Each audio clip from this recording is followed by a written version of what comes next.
Thanks for checking out this video. Before we start, I am not a financial advisor and none of this should be considered financial advice. This tool is for educational and personal planning purposes only. It does not constitute financial, tax, legal or investment advice. All projections are estimates based on the values that you enter and are not guaranteed. Hi, in this video we're going to do a bit of a deep dive into the AI advisor prompt and how we can use that to improve the scenario that we've been working on. So here we have quite a unique scenario. This is for somebody living in the USA who has both a US Social Security pension and a UK state pension. So this is a good video for all you dual citizens out there. And we've started off with 200,000 in the 401k, starting cash 25, and some equity in a brokerage of about 100,000. Nice round numbers there for this scenario. And we look at the phases 2, 3, 4 and 5 and we have come up with a withdrawal strategy here. We've already kind of worked on this a little bit to try and give the kind of income that we want during our retirement period. If we look at this early stage here, this has been kept deliberately low to stay within tax and healthcare guidelines here to minimize those costs. Once Medicare kicks in at 65, we can start to increase those monthly withdrawals, and then we keep those sustained throughout the rest of this plan. So we've worked at this, and we feel that it's a decent plan, and we want some advice now on how we can make this better. So the good news is that we have an AI advisor prompt here, and this is automatically populated with all the information that you've just put up in this dashboard area at the top here. So all I need to do is copy that prompt. Just click that, it says copied, and then we're going to go to our AI and we're going to paste that prompt into the AI and let it run. Now I actually did this a little earlier, so that's the prompt that we just grabbed. And let's have a look at this in some detail here. It says here's a rigorous review of your plan, starting with the parameter validation and then moving into plan mechanics, risks, the AC optimization and specific dollar level adjustments. So now it's analyzed the numbers that we have in here by default for the tax deductions. Let's just find where that is set. Okay, so here it is in the tax parameters, and this is something that's quite likely to happen when you're doing your optimization. These values change all the time. In fact, it's telling me here that my standard deduction of 16,100 is too high and it should be 15,000. The reason for that is to do these calculations, the IRS does use the previous year's figures, and so let's go through and correct some of these. The 65 single add-on has been changed to 2,000. What have we got here? We've got a 10% bracket. That's down. Where is that? Here. So we're just going to adjust that. We've got the 12% bracket. Let's just adjust that. And we've got the 22% bracket. We'll adjust that based on our AI corrections there. So it says that we were slightly underestimating taxes and overestimating how much room we have in the 12% bracket. So that will help correct that. Now it says the IRMAA figure needs to be updated as well, so let's update the IRMAA figure. It says I am closer to the IRMAA than the model shows, especially in phase 5, so that's good to know. And then we've got the ACA brackets here, so 100% of the poverty level, we've got that right. But then we want to correct these numbers here. This really helps us fine-tune our scenario. It's got some information here about the ACA 400% cliff. It says that we're not cut off by that. But the CSR, the cost saving reductions at 250% still matters. No major new retiree development changes here, so that's good. Tax efficiency. Okay, so section 2, tax efficiency. You are not fully optimizing the 12% bracket, so in phase 2 taxable income is only $8,500 and we're leaving 30%, sorry, 30,000 on the table there. It's a missed opportunity. It's saying we are keeping our Maggie low but underutilizing low tax brackets. So you kind of have to make a choice there. When I was putting this together, my intention was to keep the tax and the insurance low. So we might have to accept something that's not perfectly optimized there. Drawdown collaboration.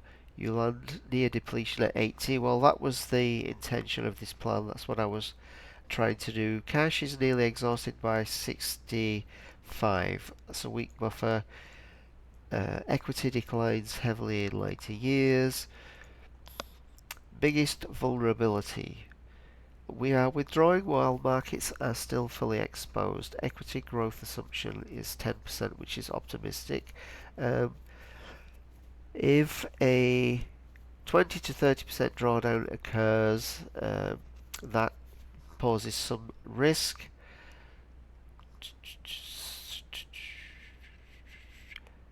And it's saying that after the age of 80, our UK and American Social Security is basically viable, but it would be tight.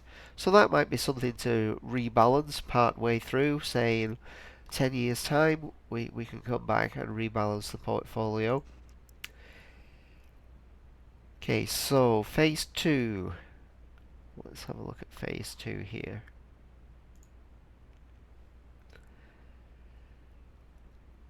Our modified adjusted gross income 36,852. The correct CSR ceiling is 35. So we are barely inside. Now we did make those updates, and we can run this again through the AI to see how that does. Small deviations in market gains, dividends, social security, taxation shifts could actually push us over that cliff. So it's recommending that we have a safer target there. And what is it asking us to do? It's asking us to reduce our withdrawals. So let's go ahead and do that. It says 401k, let's reduce that in phase 2 down to 1050. So let's do that. There we go. And let's reduce the equity from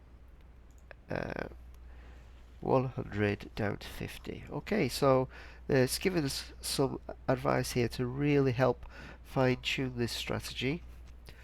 Okay, so optimization strategy.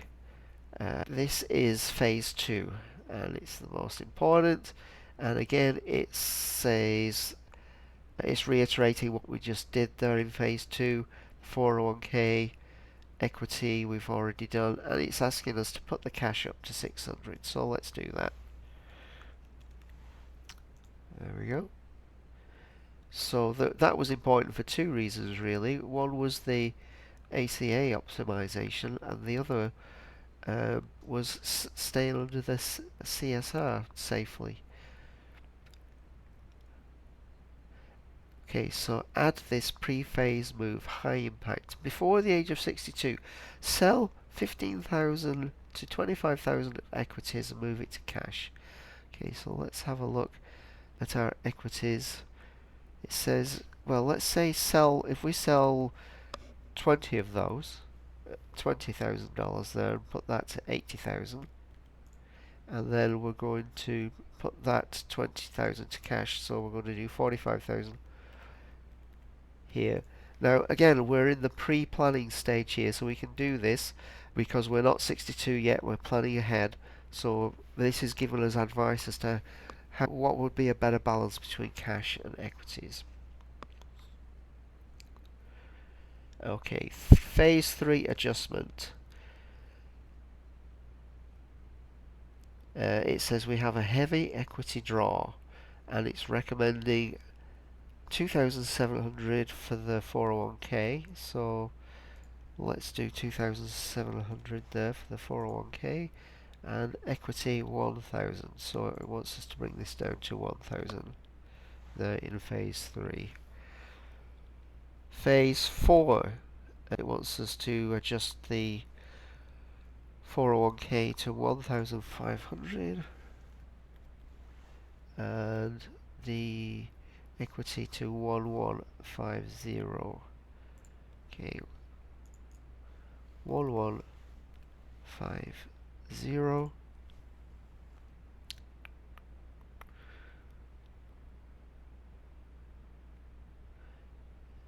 And in phase 5, which is down here because I'm viewing this on a small screen size, it's asking us to adjust 401k to 1,700, and equity to 1,300. 300. Oh, 300. Okay.